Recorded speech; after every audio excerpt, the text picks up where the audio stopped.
Come on, somebody, give him a round of applause. All right. So we are in week 2 of a series that we are titling Grow, Multiply, and Thrive. Grow, multiply, and thrive. And so I know for a fact that God is going to do some wonderful, wonderful, wonderful things. And I just want you guys to be paying attention to what God is going to say today. I really believe this message is going to be a powerful message to everyone here. It was to me, and I can't wait to share it. Are you guys ready? Are you guys ready? All right, let's go to Mark chapter 6. Mark chapter 6.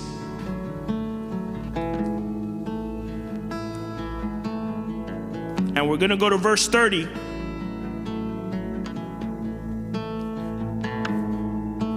Mark chapter 6, verse 30.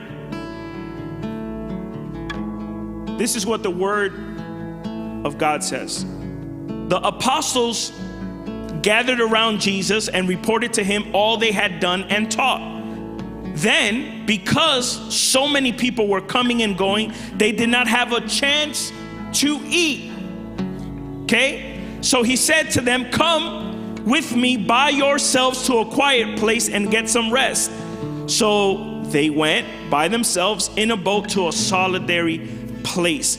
But many who saw them leaving recognized and ran on foot from all the towns and got ahead of them. When Jesus landed and saw the crowd, he had compassion on them because they were like sheep without shepherd.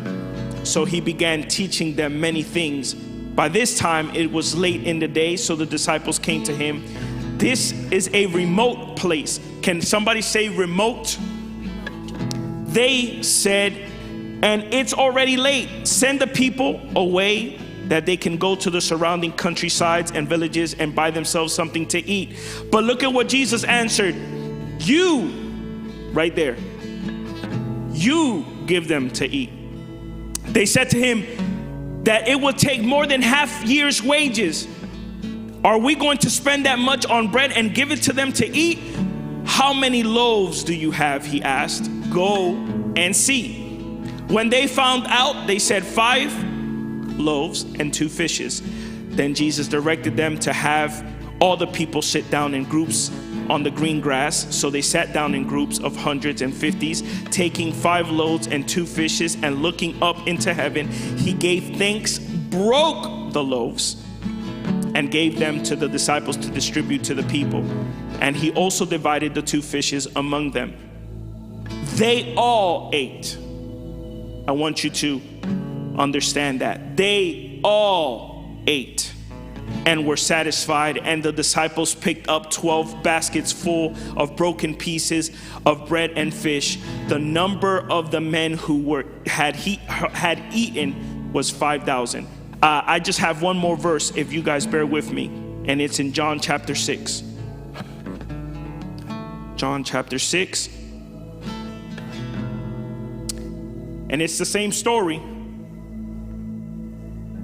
And I want to go to verse 12 real quick. And it says, when they had all enough to eat, he, Jesus, told the disciples, look what he tells them, gather the pieces that are left over. Let nothing be wasted.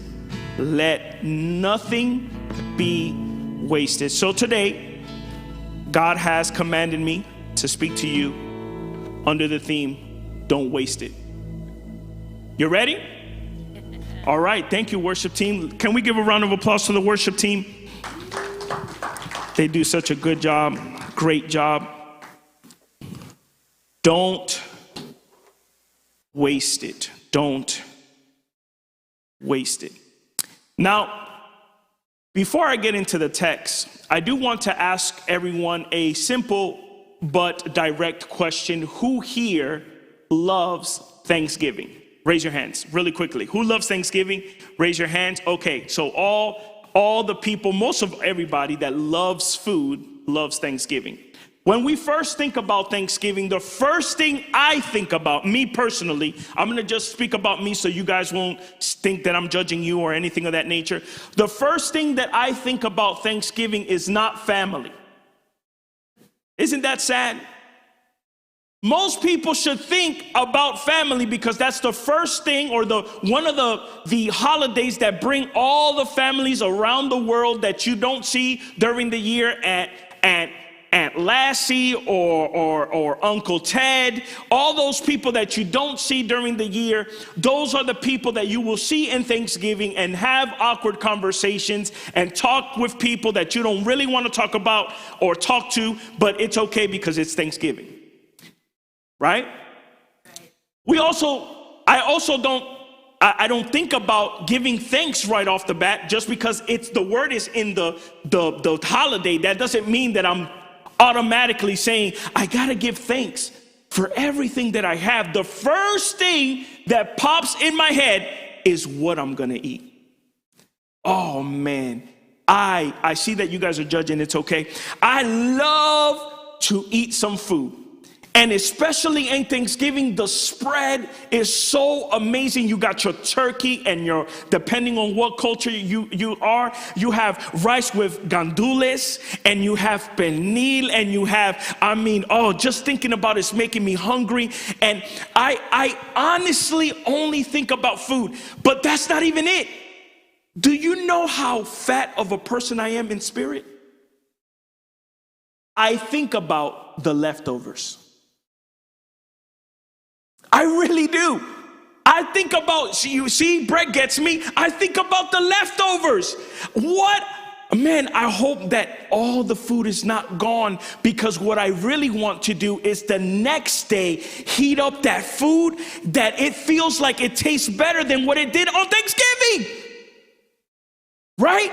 So I'm thinking about leftovers immediately. I'm saying to myself, oh my God, I can't wait. I hope nobody eats all the apple pie. I'm hoping that nobody eats all my food. And so the main thing that's on my head is I hope I get to fill my plate at least twice on Thanksgiving and at least one good time of leftovers the next day.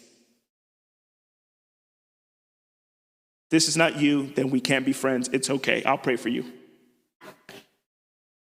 But it got me thinking about the story that we're reading, about this passage that Jesus does an amazing miracle. But I want you to understand and go with me really quickly to what's going on. The disciples have been on a mission to go to different people's houses and speak about Jesus. And they've been casting out demons. And they've been going to people's houses without nothing on them. And they're tired, not only physically, emotionally, and spiritually. They're hungry. They're tired of dealing with people. They've been dealing with this demon over here and dealing with this demon over there and dealing with a person that doesn't listen and a person that doesn't understand, and they're tired. They're genuinely tired. And now on top of all that, they hear bad news. The bad news is that John the Baptist, the one that made the way for Jesus, the one that cleared the way, that has been preaching about that the kingdom is near, has been beheaded. And now they feel sadness on top of being tired. They're also sad. And so Jesus realizes this and he tells them, hey, I have a plan. Let's go on a mini vacation. Let's go and rest our minds and our bodies, because it's been a heck of a couple of months. We've been preaching and casting out demons, and we're hungry, and we received bad news, and everything is just piling up, and we haven't received rest. And I want to tell you somebody this today, that God cares about your resting. He cares about you actually resting on him. He actually cares when your mind is overcome with thoughts. He cares when you're thinking too much about something in particular. He cares enough that he will create spaces and time so you can rest. Now, I see in the story where Jesus says this, and Jesus tells his disciples, let's go. But here's the detail. Have you ever heard, who's ever heard the saying, if it's not one thing, it's another? Right? If it's not one thing, it's another. That is somebody that's tired of dealing with things that constantly happen in their lives. So imagine this. You're tired. You're emotionally drained, physically drained. You've been dealing with people the whole entire time. You haven't received any rest. And so Jesus invites you into this mini vacation to just go and put your mind to ease. And all of a sudden, as hungry as you are, as tired as you are, out of nowhere, people start coming to the place where it's designed for rest. People start appearing when in fact the disciples, all they want to do is just be there for 1 minute to just relax, and people start coming in. All the parents are going to feel me on this. When you're just tired and want to watch a movie and you thought that your kid was sleeping but they're still awake, and now you have to like stop the movie and get off of your comfort zone to go and put them to sleep. This is what's happening. The people are running towards Jesus. And here's the thing. They're running towards Jesus to a place where it's remote and does not have anything. I wrote this down because I thought it was super cool. They're following him to a place not because it was considered the number one place for vacation. They're following him not because Google recommended any amazing restaurants nearby. They're following him not because they overheard great reviews from the people living in that region. They're following him because they're lost. They're following him because they're tired as well. They're following him because they have no opportunity to have a chance to see anyone here heal their children. They're tired of going to the synagogues and seeing these people that are religious and not being able to do anything for their lives. They're tired because they're following no one. And Jesus sees this group of people, and I want you to understand, there is a danger in today's generation. You know why there's a danger? Because they follow whoever makes them feel comfortable and loved. This generation doesn't understand what it is to be challenged in God. This generation doesn't understand what it is to go against the grain. See, here's the thing. They follow whoever makes them feel comfortable. It's easy to follow that person. To let them know, yeah, you're doing great. Oh my God, yeah, I love the way you live life. Yeah, absolutely. You're a horrible husband? Oh yeah, man. Me too. It's okay to follow that person because that person will never challenge you to become better. And so they're following. This is what they're doing. I understand this now, where people in this generation, they follow more influences on TikTok than they follow the Word of God. And I feel like I'm old school for some reason, but I'm really not. I'm 34 years old, but I really do see it though. TikTok and Instagram has more influence than the bread of life. We live in scary times, and it's because when you're hungry and you're tired and you're consumed with life, if you don't have anyone to follow, you'll follow whoever can provide. This is what they're doing. They're following him into a remote place. They are not following him because it's great and it has a great view. They're following him because he's doing miracles for their lives. They're following him because he's healed people. They're following him because every time he opens his mouth, there's power that comes out. And so they're following him. And I have to say this, there's something to be said about people that follow Jesus no matter what's the condition. They're just following Jesus not because there's outcome and benefits. They're following Jesus because there's purpose. And this is what is happening at this moment in this story. The disciples have not eaten. I want you to understand this. They have not eaten, and they're tired, and they're now receiving all these people, all this congregation, because they're tired too. And they're not hungry physically, they're hungry spiritually. And Jesus looks at them and he feels compassion.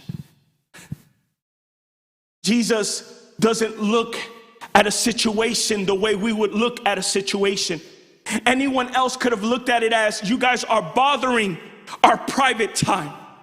You guys are bothering my moment of rest. You're bothering my time where I can actually get some peace, because I've been dealing with demons that I have not even asked to deal with.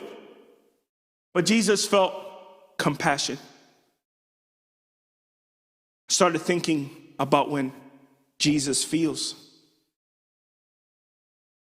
Jesus could have felt anything else except for compassion. Jesus could have felt agony and pain. I've just lost my cousin, John the Baptist. I'm hungry and I'm tired physically as well. I'm tired of getting rejected, because as they would go to city from city to city, they would get rejected in their own hometowns. And so Jesus could have felt anything else except for compassion. He could have felt disillusion. He could have felt angry. He could have felt hatred. Who told anyone to behead my cousin that I put here on earth on the first place? He could have felt anything, but he didn't. He felt compassion.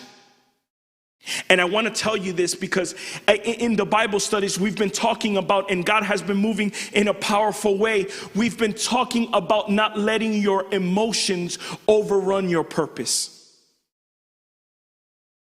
See, there's a lot of times where we slip up and we lose what God has put in our pockets because we let our emotions take over before our purpose and our calling.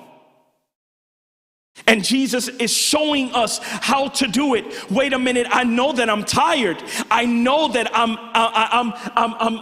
I'm just physically and emotionally tired, but I still feel compassion.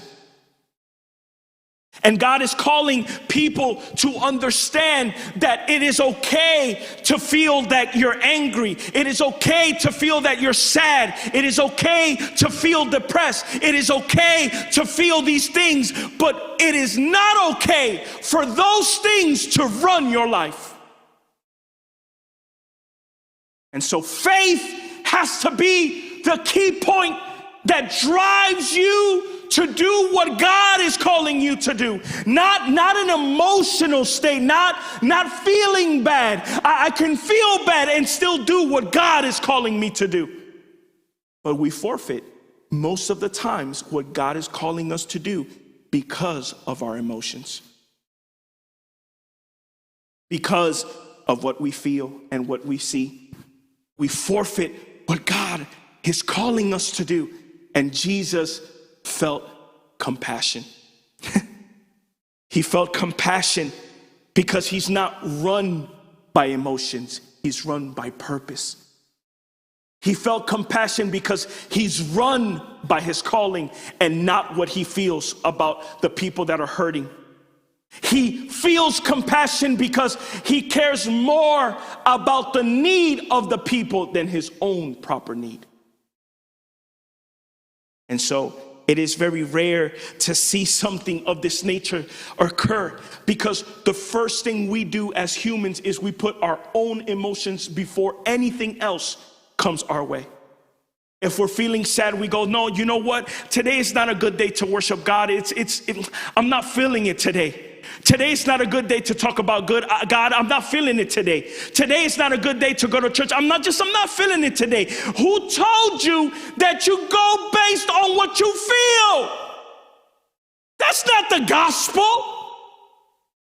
The gospel is not, I feel this and I feel that. The gospel is not, this is what I feel today. No. It's okay to feel. Faith needs to drive you all the way to your purpose. I can be feeling bad, but I'm still going to go to church. My spirit doesn't feel it, but you know what? I'm still going to worship God. I don't feel like praying, but guess what? I'm bending my knees some way, somehow, and I'm going to speak to him. What our emotions and what we feel. It's a generations of feelings. This is how I feel.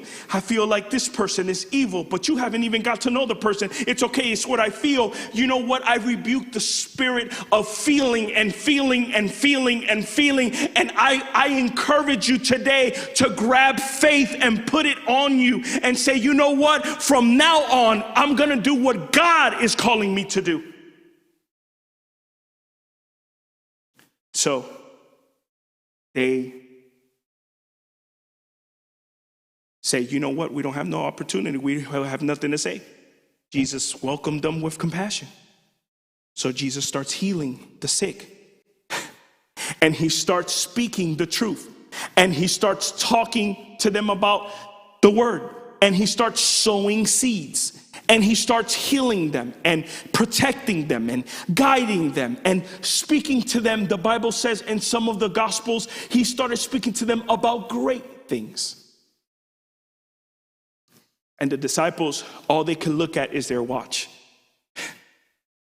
You know when you're hungry and somebody's talking to you and they just talk and talk and talk and your stomach is rumbling and you're like, oh my God, what I would do for this person to shut up so I can get some pizza.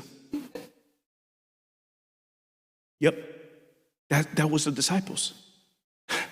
That's the disciples. And you know what? It's not that we are angry at them in the story. The disciples are us. The disciples are a reflection of who we are. We rather worry about the time and food than what God is speaking in the first place. And God was talking amazing things. He's healing people. And they're like, bro, come on, man. Jesus, please. Like, there's a lot of people here. Can you stop? Can you stop healing them and talking about the truth? Because my stomach hurts. We throw Christian tantrums when God doesn't perform the miracles at our time, in our wants. We throw a Christian tantrum, is what I call it. God, this is how it looks like. If you don't do it right now, I'm not going to serve you anymore. And God is like, all right, cool.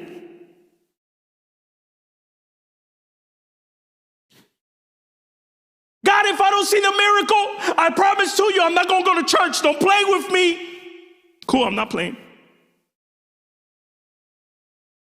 We throw tantrums as if your tantrum will move God out of his throne. As if you had the power with your own feelings to move the one that created the heavens and the earth. And they say, Jesus, listen, my brother, we love you. We know we've been following you for a long time now, and we haven't ate. Tell them that it's time to go. Can you please tell these people that it's time to go? Because we're hungry. We're tired, Jesus. I want you to identify with them. They're not bad people. They're us. They're tired of dealing with people and putting their needs before themselves. And they're tired. They have a legitimate problem. Jesus, so far we've done everything you've asked us for.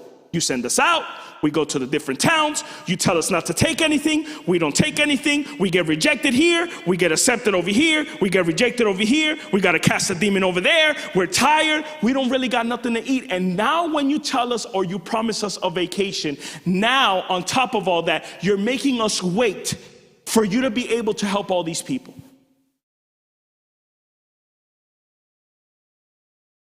There's nothing worse than going to a fast food restaurant and you're starving and the line wraps around the building. It's the most frustrating thing ever. And then on top of that, God tests your loyalty to him as a Christian person, and he puts the slowest person to take orders. Is it just me? I don't know. I thought it was the devil at first, but I knew it was God testing my patience. Literally, they would say, okay, is that what you want? Okay, I'm sorry, my computer is down. Oh, I'm sorry, the receipt is not popping up. Oh, I'm sorry. And it's like, are you kidding me right now? All I want is a burger and some fries. And because of COVID, you can't go inside the store. You can't go inside, can't order like we used to in the old days. So now you're stuck inside of that line. And you know what even sucks even worse? When you've been stuck on the line for a long time and now you decide that you want to leave, but you can't because you're stuck in front of one car and then the other.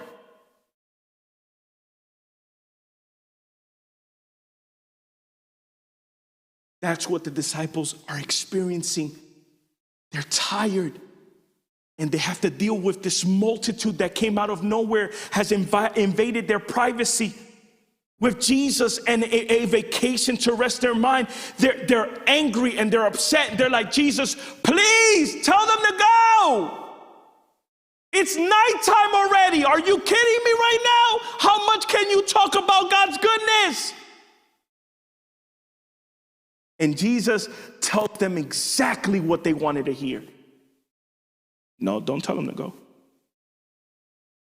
Isn't that like the cherry on top? When you're experiencing things that you didn't want to and you're tired and God goes, nope, I'm still not going to do the miracle. Not now. Oh, great. Well, you still want me to smile? Yep, I still want you to smile through the storm. And Jesus tells them, no, they're going to stay here. And guess what? Guess what? The disciple go, okay, stay here, cool, but we told you to let them go so they can go get something to eat. And Jesus goes, no, that's the cool part. I forgot to tell you. You guys are going to give them to eat. What? Oh, okay, let me see if I understand this very well. We're hungry and we're telling you to let them go. You're telling us to let them stay and feed them when we haven't even eaten ourselves. Yep, pretty much it. God, where are we going to find the money to pay for all these people's food? Let me make sure that you understand. There's 5,000 men sitting or standing, on the grass. This is not including women and children. There is a boatload of people. And they're asked to do something that is impossible. You see, I want you to understand this picture. Jesus is looking at the same scenario as his disciples. The only thing is that Jesus has a different outlook than his disciples do. His disciples are saying this place is remote. It has no food. There is a lot of people. We don't have money. Jesus is over here on this side saying this place is perfect. It doesn't have a lot of places to go. So we're going to be the one to provide the food. And there's enough food for everyone. And the disciples are probably looking at him like, this guy got to be crazy. Same scenario, different perspectives. And I want to tell you this because it is important for me to say it. There's moments in your life where you'll have a scenario that's painted in front of you, but your expectations and your perspective is always different from what God is saying. You don't have enough. God is saying, no, you have enough. God, I don't got to pay the bills. No, you trust me, you got to pay the bills and more. God, I don't know how to do this. I don't know how to be a parent. No, you do. Trust me, you got this. They'll turn out excellent. God, what about marriage? This marriage is horrible. It's okay. You'll be good. You'll be good. It's same scenario, a realistic scenario, a different perspective. And Jesus tells them, give them to eat. Jesus not only tells them to give to eat, he says, go and find what you have. Go and see. I want to pause real quick. I know that we love to ask for supernatural blessings. Trust me, all Christian people love it. God, I know I believe you for a brand new vehicle, but you're not saving for an old one. I'm sorry, I got to speak to you practical. Can I speak practical to you real quick? I want you to understand, God is interested in what you currently have. God will multiply what you currently have. If you're not faithful with what you have right now, don't ask God to supernaturally bless you with something else later on. It's with right now that he can do the miracle. So instead of Jesus saying, poof, I created bread, I'm the bread of life, you're welcome, like Maui from Moana. Instead of that, he says, wait a minute, go and check what you have. And I feel like God is speaking today to see your inventory. What is it that you currently have right now that I can multiply? It's not about supernaturalness and saying, God, throw a car right now here in the middle. No. It's about what do you have in your savings so I can bless you with a vehicle. And I can multiply what you currently have and create a greater want later on. But first, I need you to check first your inventory of what you have. What do you have? What do you have? God, I want a perfect marriage, but what do you have? Do you have your wife next to you? Okay, start there. God, I want this. Well, check your inventory and see what do you have.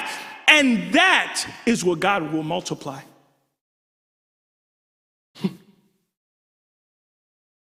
That's what God will multiply.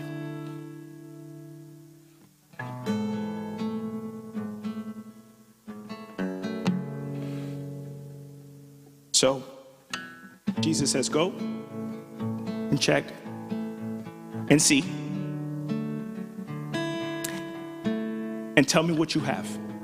Disciples go, say, hey, okay. You said to go and check what we have. Cool.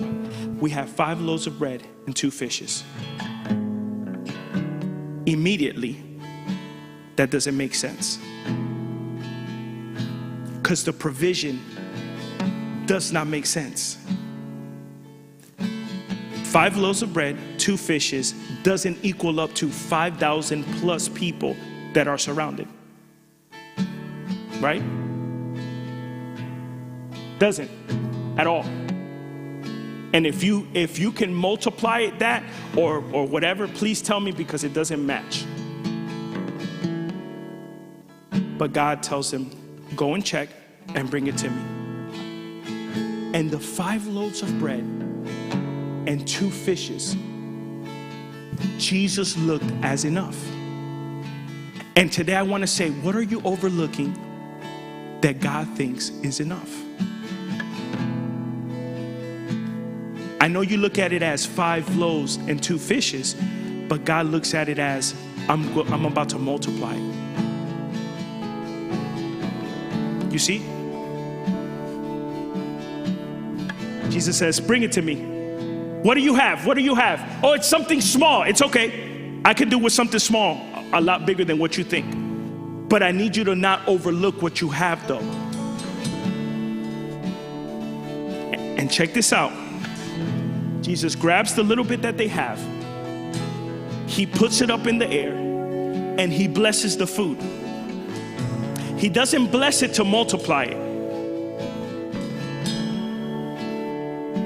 He blesses the food because provision came. And so now he still wants the disciples. Look how amazing God is.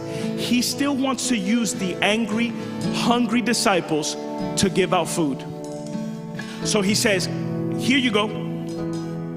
And he starts breaking the pieces of bread and fishes, and he hands them out to the disciples, not to the people, because God wanted to teach them that it's in his hands that it will be able to multiply, but they can't overlook what they have.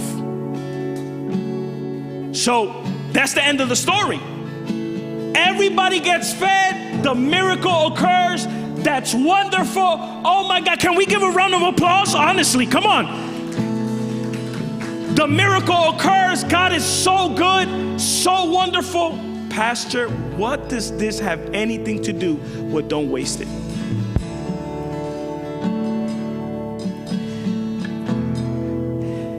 If you look at John chapter 6,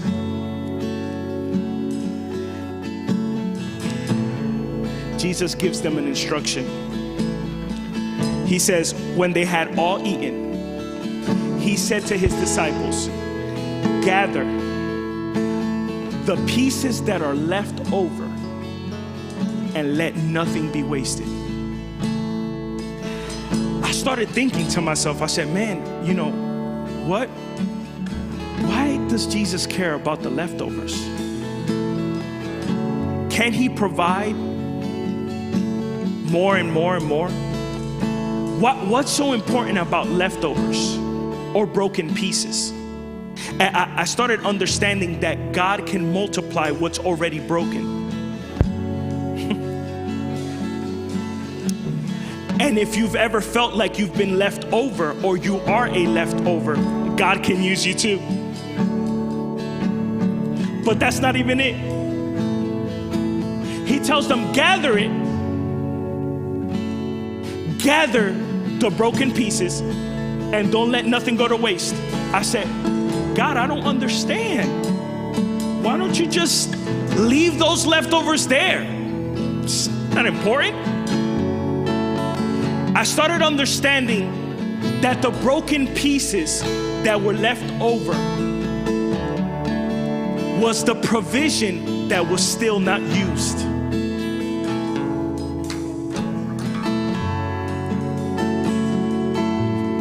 Hear me. Jesus provided for the moment, but Jesus also provided for the future. And so he tells them, gather it, because those pieces are unused provision. And so he's teaching the disciples a very important lesson. I provided for you, and you're now encouraged. But now I want you to go get what you have not used yet. And today, God is telling you, go and grab the pieces that you have not used yet that I've provided already for. I haven't used this provision. I haven't used this provision. I haven't used this provision. This is still my season. This is still my day. This is still my children. This is still my marriage. I still haven't used this provision yet. And they started picking up what they had not used.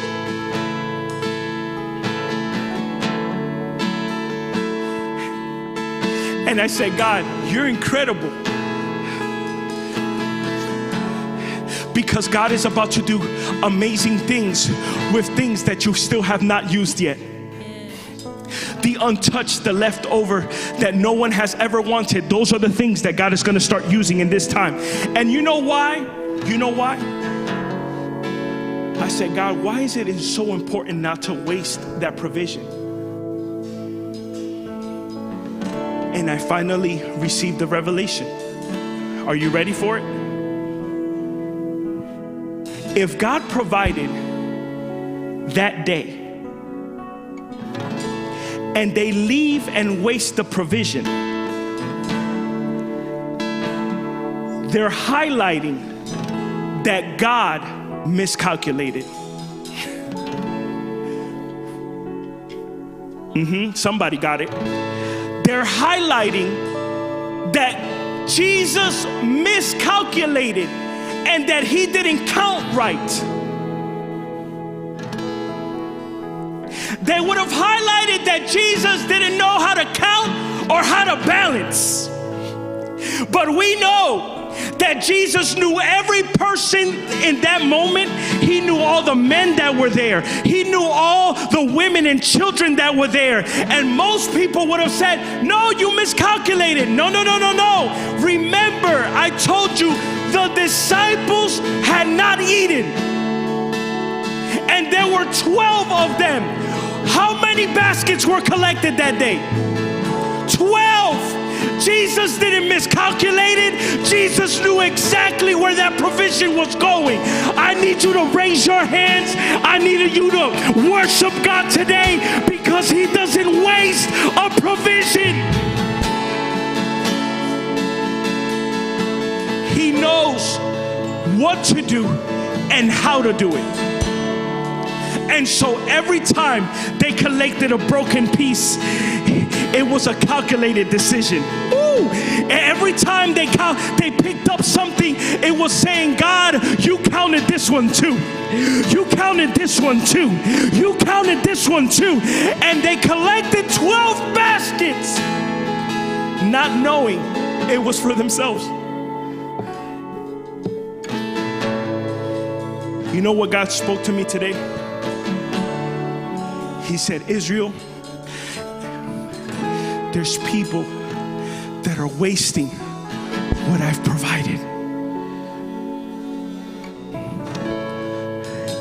And every time you waste what I've provided, you're saying that I miscalculated and I don't know what I'm doing. But that's a lie, because I know what I'm doing. And God told me to tell you, don't waste this season of your life. Please don't waste this season of your life. If he provided for you, if he's taken care of you, if he's led you, don't waste this season. Gather it up and put it in your basket. Gather it up and put it in your basket. Gather it up and put it in your basket. Don't waste it. Because when you least expected, that same provision that was then, it will be now. Don't waste it. Don't waste it. Don't waste your season. Don't waste your season. Don't waste your season. This is your season.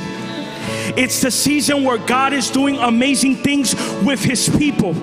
And if he told you that he will do it, he will do it, and he will have overabundance. It's not because he miscalculated, it's because he sees what's coming and he knows what you need. Don't waste it. Don't waste it. Don't waste your time. Don't waste it. Don't waste your purpose. Don't waste it.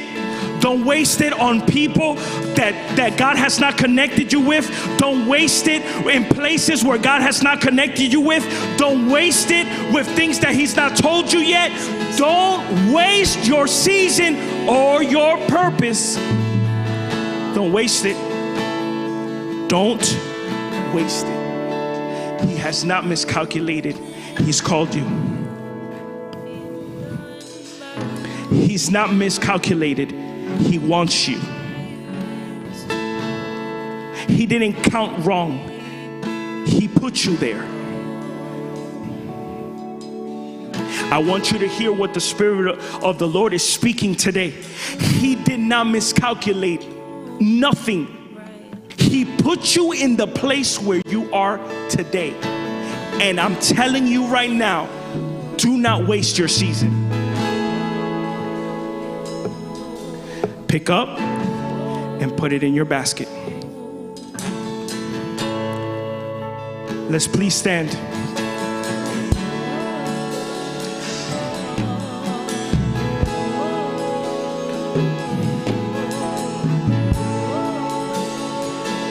All hands lifted, all eyes closed. Come on, come on. This is a generation that's not going to waste what God has provided. I won't waste it anymore. I won't waste it anymore. I won't waste my time. I won't waste my purpose. I won't waste my calling. I won't waste it. I know that God has called me. I know that God has chosen me. I know that God selected me. I know I won't waste it. I'll put it in my basket. And I know that what you've counted and what you've calculated, it's exactly what I need. Dear God, right now, touch the souls, touch the hearts in this moment. God, bless them tenfold. Allow them to understand that you've called them, that you've selected them, that you are preparing them, that you are preparing them for what's about to come, that you are preparing them for what's about to come. You didn't miscalculate. You know how to balance well. You know how to count well. God, and today we thank you. We thank you that we are a part of your plan. We are a part of your plan. We are a part of your plan. Today,